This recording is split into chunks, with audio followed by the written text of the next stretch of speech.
Today I want to talk to you about what not to do with your paintings. If you're going to bring in your great artwork that your aunt left you or you may have inherited, or maybe it's something you bought 30, 40 years ago and you want to bring it into me for evaluation for possible sale. There are certain things you have to not do because you can destroy the piece or change the value. 20 years of experience, I see the same mistakes over and over again. And I'll tell you, when it comes to paintings and some of these older paintings, it can be very significant, the value that you're going to cost yourself by doing these. First of all, with an American painting. If you have a nice old painting, don't do anything. Don't clean it, don't open the back, and especially don't take off the frame. I've seen frames removed that were beautiful frames. Sometimes the frame itself was a masterpiece that they got rid of because they wanted to make sure the painting looked really great in a brand new frame that they went and got from Michaels. It's great to have a frame from Michaels for the right thing, but not for an important American painting that's old. So keep the frame on it, even if it looks like a piece of junk, it may or may not be. And quite honestly, a lot of people want those. Maynard Dixon's a classic example. I deal in it, I specialize in his paintings. His frames were really kind of pedestrian. Some people might think they're not that great. I love those frames. I want them every time if I can. And a lot of times they've been lost because the people took them off before they came in, they put on a new frame. They spent money and they lost value, at least in my eyes, on that piece.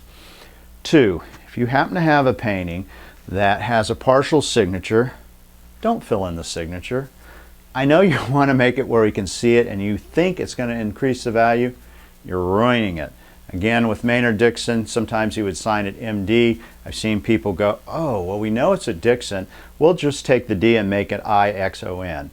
Then we know it's Maynard Dixon. This is not a good thing. It's bad for the painting, it's bad for you, and it's definitely bad for me because then I have to explain anytime to any person who is wanting to buy that, why does it say that? Well, it was somebody trying to help me. Old tags on the back and original tags with value, do not remove them. I know you may say $2 and you're afraid that I'll think it's not worth very much if you remove it and you won't be offered as much.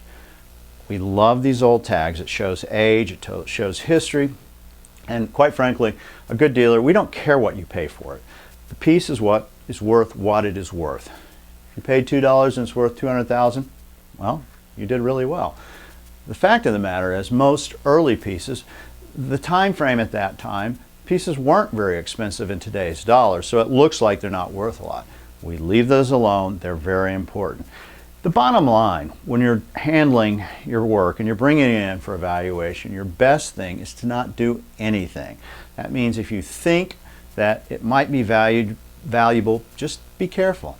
And when you bring it in, don't throw it in with the trunk where it's against something. If you see some paint, don't flip off a little piece and try to fill it in. Just leave things alone. We're professionals. We'll look at it. We'll tell you what you need to do or not do. Leave things alone. This is your tip for what not to do.